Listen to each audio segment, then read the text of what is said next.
Freeze! Go on, freeze him, Charles. I can't. I said freeze! In a moment. Wait. I'm just getting a drink.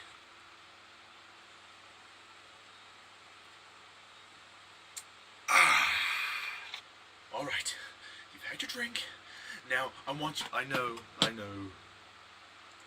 Freeze.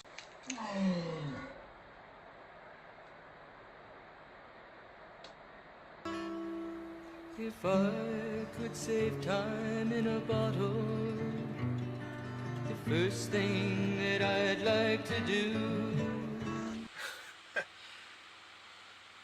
You know, I think I do remember you now. We came to you a long time ago, seeking help. And I'm gonna say to you what you once said to me. Fuck off!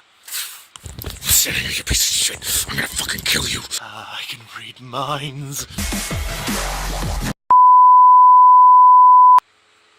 Is it true that you control metal? Yes. You know, my mom once knew a guy who could do that.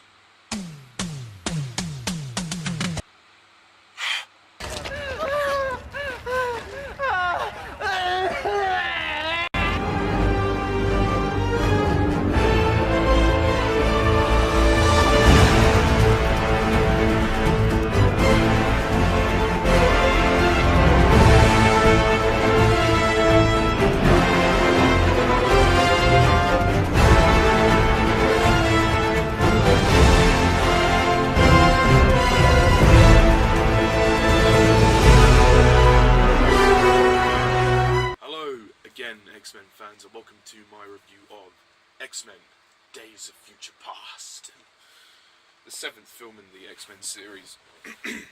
So, X-Men Days of Future Past. This film we see Bryan Singer return to direct. He previously directed X-Men 1 and 2, and he has also directed the new film, Apocalypse. Yes, and so, the basic plot of X-Men Days of Future Past is that it's the future. The future has become like this post-apocalyptic world. These futuristic machines called the Sentinels have come in and invaded and are wiping out the mutants. Mutants are almost extinct. There are only a few left. So Charles Xavier and Magneto, they have recruited the fair few that are left, who are hiding out in Moscow, and Xavier says that they have to go back in time to the 1970s to find Dr. Bolivar Trask and stop Mystique from killing him, as her DNA was used to create the futuristic Sentinels, who can basically adapt to change to anything and are indestructible. So they have to go find Raven and stop her from killing Trask, and they have to stop the Sentinels from going online and save the mutant race from being wiped out from existence.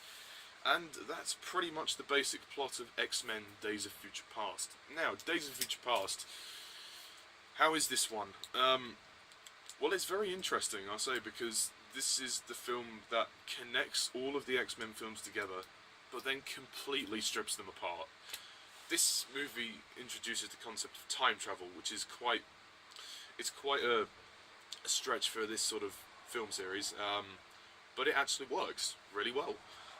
This film unites the old cast from the X-Men trilogy with the cast from X-Men First Class, or some of them, and they unite together in this one film, and it's great. X-Men Days of Future Past is absolutely fantastic. There's no two ways about it. It's just great. You just sit there, you watch it, you go, this is great, this is fantastic. Like, not just because the casts are united together in one film, but it's clever. Like, I love the story. I love the whole concept of the story.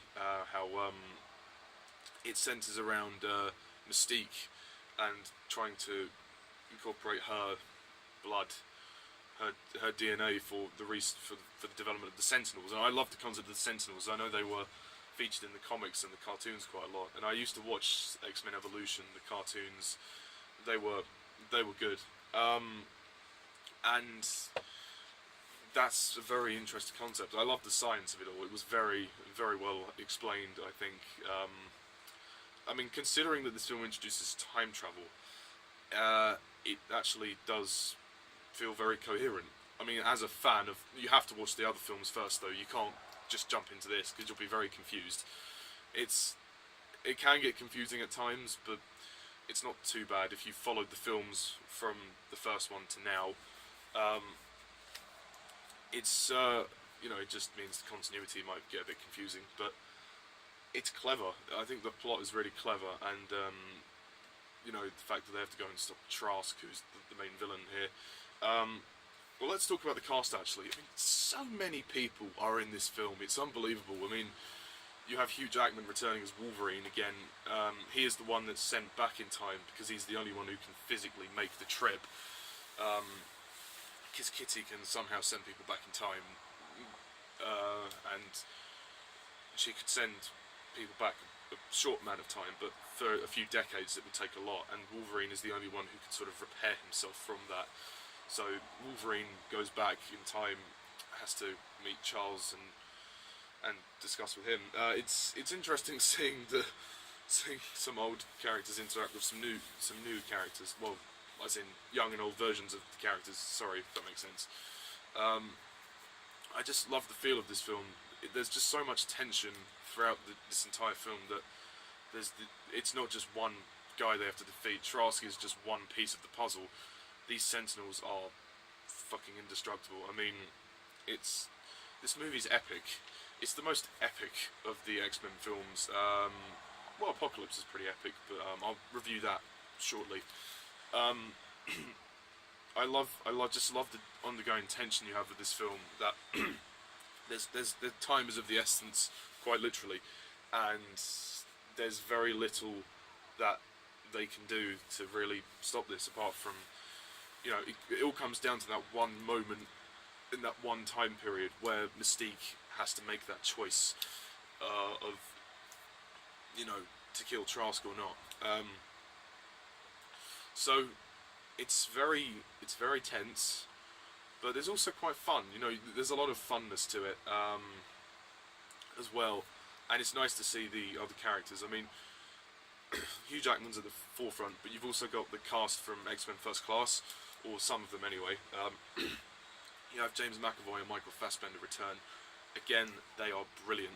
With James McAvoy in this film, you see a much different side to Charles. He's very much a broken man. He's lost everything. He's let himself go. The school has completely fallen apart in 10 years. Hank is the only one there sort of looking after him. He's been taking this medication that suppresses his nightmares and that it allows him to walk, but it suppresses his powers. And he has to really come out of his comfort zone and rebuild himself in order to help Raven as well. You've also got Nicholas Hoult returning as Hank. He's good in this film. He doesn't get as much to do, I don't think, as in First Class, but yeah, he's good. They've changed the look of his beast slightly. I didn't really notice it much until watching it just now. Since First Class, they changed his design slightly, which is a bit perplexing, but you know, he still looks cool, and his acting was good. And you've also got Michael Fassbender, who's Eric again. He's in prison. We find he's been held in the Pentagon because he shot JFK, because JFK is apparently a mutant, which is quite an interesting little Easter egg they throw in there. Eric still continues his storyline, and you still see the hatred of him pour through.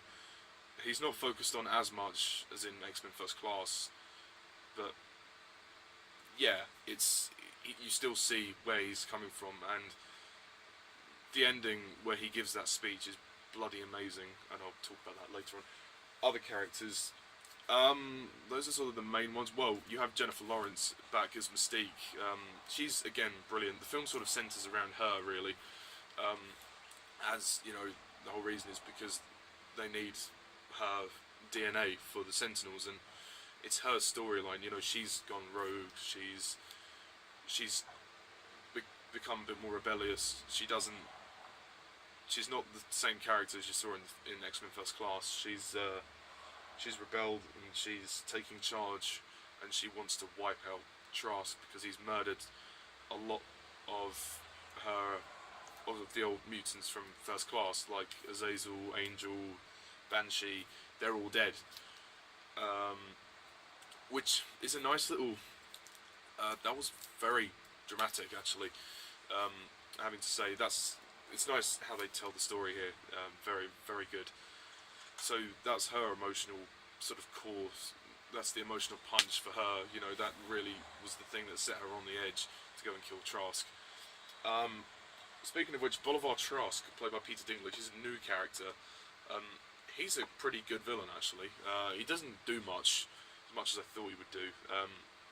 But I love the fact that he created the Sentinels and those sort of beings, and it's interesting seeing that. But in terms of his actual character, there's not much else really to develop. There's not much to say about him, really. He gives a solid performance, and you know, he tries his best with what he has. So good for Peter Dinklage. You also got a young William Stryker in this film as well, which is good. It's a nice little lead into the events of X-Men Origins Wolverine, which takes place in the 80s. Yes, and you've got the future characters as well. You've got Patrick Stewart and Ian McKellan returning as well. They're really good in the small bits they have. The scene with the two Xaviers was a great scene, probably the best scene of the film, actually. It was a nice. It displayed the real message of hope, and that was really nice. The fact that, you know, even in the darkest of times, you have to have hope. You have to set the example, Charles. You have to be the one to say there's always hope in this world. And I thought that was a lovely message of the film. You have some other new characters like Blink, Warpath, Sunspot. Bobby returns, Iceman. Kitty's back as well. Rogue is in the extended cut, but she's not in the theatrical cut. I should mention about the extended cut. I did do a brief review of it, like last year, sometime. But I mean, I didn't rewatch it now for the purpose of timing. But I have watched the extended cut, and the new scenes are okay. Some of them are quite good. But at the end of the day, they are just filler scenes. I'll have to rewatch the extended cut and reevaluate it, but from what I remember, it wasn't really all that necessary. Yeah, I mean, and you know, this movie is fun. It's just so much fun. And also, the newest edition is Quicksilver. He's another great character. Evan Peters is brilliant. He's also featured in Apocalypse a bit more, so it's nice to see him back in that as well. For this film, he's only in the film for about 10 minutes, but the 10 minutes he has are great. That kitchen sequence is just fantastic. There's no other way to say it. It's just brilliant. It is just hilariously outrageous. I mean, I'm sorry, but I'd take this Quicksilver over Aaron Taylor Johnson's one in Avengers any day. Aaron Taylor Johnson's one was okay, but it just didn't. It lacked the charm, the spunk. It was too serious. Like this one, he's much more. He's a kid, so he's much more of a rebel. He's quite charming. He's quite spunky, and there's a nice reference to him being Magneto's son, which is good. They continue that in Apocalypse as well, which is nice. And you've also got other characters. Storm is back as well as Halle Berry's Storm, and yeah, a lot of people die in this film. Like there's several occasions when people died. Like I think the action is amazing in this film. Like the opening sequence is truly superb when they have to fight the future Sentinels. Some other scenes as well, like scenes in Paris. The climax of the film is really good with when they have the big fight on the two different timelines, and the way they hold out on the dramatic moments. Like they don't let the action overtake the drama. The drama is superb. It's powerful. I love the moment when Raven has to make her choice about whether to kill Trask or not, just the way they cut that together, and the music that plays there is just blissful. It all comes together so well. And also Magneto's speech as well is another example of that. It's going back to the main theme of the film, which is hope. You know, do we have hope for this future? You know, or this past? You know, do we focus on what has been done now, or do we look to the future in a more positive way? And I'm probably not explaining it very well, but it's something that really hit home for me. I thought that the filmmakers did a great job, and Bryan Singer did a great job directing this film. It's nice to have him back. It feels a lot more like what we got in X-Men 2, and also kind of what we got in X-Men First Class. It has the old and new and mixes them together so well in a nice blender. The visual effects and CGI again are great. The music is great by John Ottman. They've got the X2 theme back, which is great. The dun dun dun dun dun dun dun dun dun dun. It's fantastic. There's no other way to describe it. It's brilliant. And also with the 20th Century Fox logo there, the dun dun dun dun dun dun dun dun dun dun. They had the end of the X2 theme on there, which is great. Oh man, it's just fabulous. And we begin and end with an Xavier speech. We start with Stewart's speech, and then we end with McAvoy's speech, which is great. The characters are great. I mean, there are a lot of people in this film, so you could argue there are too many characters. Some of them are only there just to be in the action, and some are there to have more essential roles. But they did a pretty good job with the characters they had. And in terms of Rogue for the extended cut, she doesn't do much, but it's nice to see her back. I'll say that much. Yeah, I think it's a really wonderfully made film, and it really has a lot going for it. Like I said, the story's fantastic. The production values are great, especially the scenes in the future. I mean, wow. I mean, I had a lot of nostalgia watching this in the cinema as well, because I grew up with the X-Men trilogy, the original 3 films. So this film really sort of hit home for me in terms of bringing some of the old cast back. But I also loved X-Men First Class, so blending those two together was the perfect choice for me, because also it connects the films together. And the end of the film, when everything gets fixed and then we have a new timeline, it's nice. We have a nice cameo from Kelsey Grammer as well. That's the original Beast, and everything's back to normal, which is great. You know, the mansion is all there. Everybody's happy. We see some other cameos like Scott and Jean there and there. It's great to see them in it. Yeah, overall, X-Men Days of Future Past is fantastic. It's a really wonderful film. It continues some of the great character drama from X-Men First Class, but also brings back some of the cast from the original trilogy, and it blends them together. The plot is really excellent, and considering it's a time travel film, it's done well. I wanted more Quicksilver though. That was my only criticism really. I wanted some more of Quicksilver. Yeah, that was my only criticism. I mean, this film is fantastic. I mean, couldn't have asked for more. It was as good as it could be. So I'm going to rate X-Men Days of Future Past a 10 out of 10.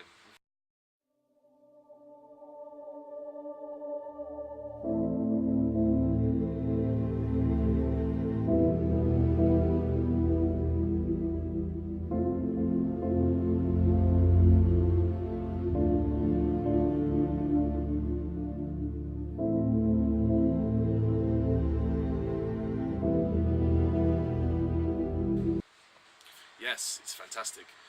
Is it the best? Possibly. Don't know. We'll have to wait and see, won't we?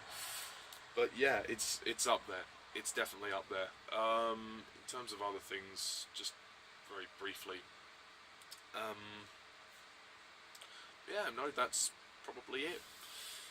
Yeah. So that's my review of X-Men Days of Future Past. So tune in next time for my 8th and final review of the X-Men saga, X-Men Apocalypse. I mean, it probably won't be the last X-Men film, but it's the most recent one. So stay tuned for that review. And yeah, then I'll be on to my X-Men ranking, or re-ranking all eight of the films. So yeah, thank you all for watching, guys, and as always, I'm Mr. TARDIS11. See ya.